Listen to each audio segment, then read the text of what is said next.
Hey there, and welcome back to the Deep Dive. So glad you could join us. Great to be here. Today, we're plunging into something pretty significant, major spending review that's been put forward by the Labor Party. It really is a big one. It sort of lays out a potential roadmap for, future government spending, future priorities. Yeah, and we've been looking closely at a text, a source that really breaks this review down. And our goal today in this deep dive is basically to pull out the key insights, maybe those surprising little nuggets from that source material. We want to help you get a really solid handle on what this is all about. And why it matters, yeah. Consider us your guides through the complexities. Definitely.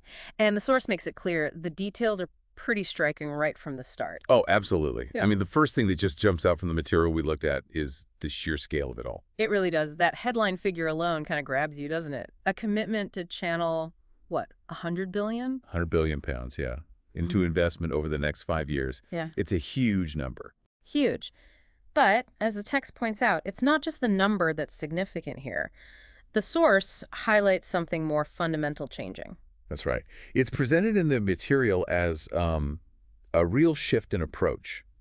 Less about just tweaking budgets, more about, well, More active, interventionist. exactly, an active interventionist state role in the economy. That's how the source frames it. Using government spending quite proactively to shape industries, shape services. Which feels like a bit of a departure, maybe, from recent decades. The text definitely suggests that. A departure from perhaps focusing more on, managing finances within tighter limits. This is framed as a deliberate choice to be an engine for change. Okay, so this massive sum, 100 billion, where is it actually going, according to the source? What are the targets for this interventionist spending? Well, the review, as detailed in the text, it spreads the investment across several key pillars. Right. So a big chunk, around 35 billion, that's earmarked for infrastructure. Okay, like transport, digital stuff. Yeah, upgrading transport networks, digital connectivity, things framed as, essential for boosting productivity. Makes sense. What else? Then there's the NHS. That's set to get about 25 billion pounds. The focus there, according to the source, is modernizing facilities, tackling waiting lists. Always a big one, waiting lists. And then there's a significant green transition fund. That's 20 billion aimed at renewables, decarbonization projects, that sort of thing. Okay, so infrastructure, NHS, green energy, anything else major? Yep. Two more areas mentioned prominently in the text. Roughly 10 billion each allocated to education and skills training, Right. and another 10 billion or so for reforming and improving social care. Wow. Okay, so that's a really clear breakdown from the source on the priorities. Infrastructure, NHS, green transition, education, social care, big areas. Definitely the core pillars highlighted in the material. But, and this is always the big question, isn't it? How do they plan to pay for all of this? Does the source get into the nitty-gritty of the funding? It does. Absolutely. Yeah. Crucial point. The material doesn't really shy away from the proposed funding mechanisms. Good. So what are they?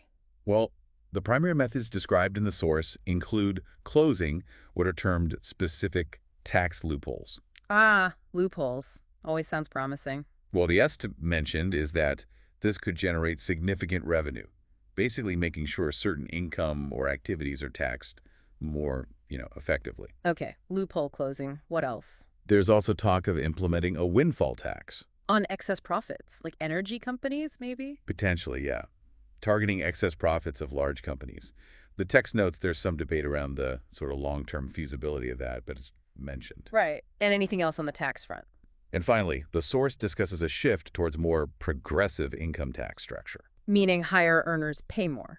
That seems to be the framing in the source, yeah. Higher contributions from the top earners. Okay, so it sounds like a mix then. Closing loopholes, specific windfall taxes, and making income tax more progressive. That's the picture painted by the material, yes. But the source also makes a really important point, doesn't it, about the risks involved here. It absolutely does. Yeah. Crucial point. While it's ambitious, the plan is also portrayed as, well, pretty high stakes. How so? The text strongly emphasizes that the success of the whole funding model, particularly the money expected from closing loopholes Yeah. and those progressive taxes, it really hinges significantly on economic growth. Ah, okay. So they need the economy to grow as they project. Exactly. If the economy doesn't expand enough, those revenue streams could fall short, could leave a gap. And that ties right into the results, I suppose. Yeah. The source points out this is a bold bet that all this investment will actually lead to improvements people can see, right? Precisely. The better transport, shorter NHS queues, the Hmm. green jobs, the tangible things. Yeah. The political risk, and the material highlights this, is if those visible results don't quite materialize as expected, or if that economic growth doesn't come through to fund it.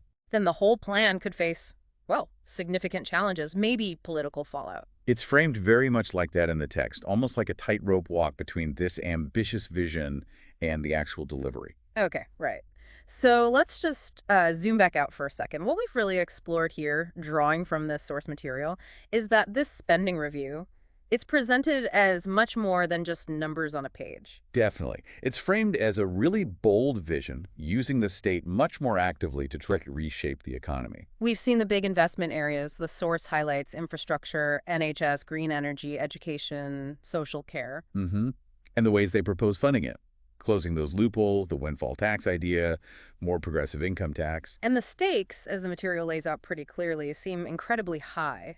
Success isn't guaranteed just by spending the money. No, it's really contingent, according to the text, on hitting those economic growth targets and, crucially, delivering results that people can actually feel on the ground. Which kind of brings us to the core question for you, the listener, to maybe mull over based on what we've unpacked from this source. Yeah, given the sheer scale of this ambition, the reliance on future economic growth that the text emphasizes, and those political risks we talked about. Will this ambitious vision realistically be delivered successfully?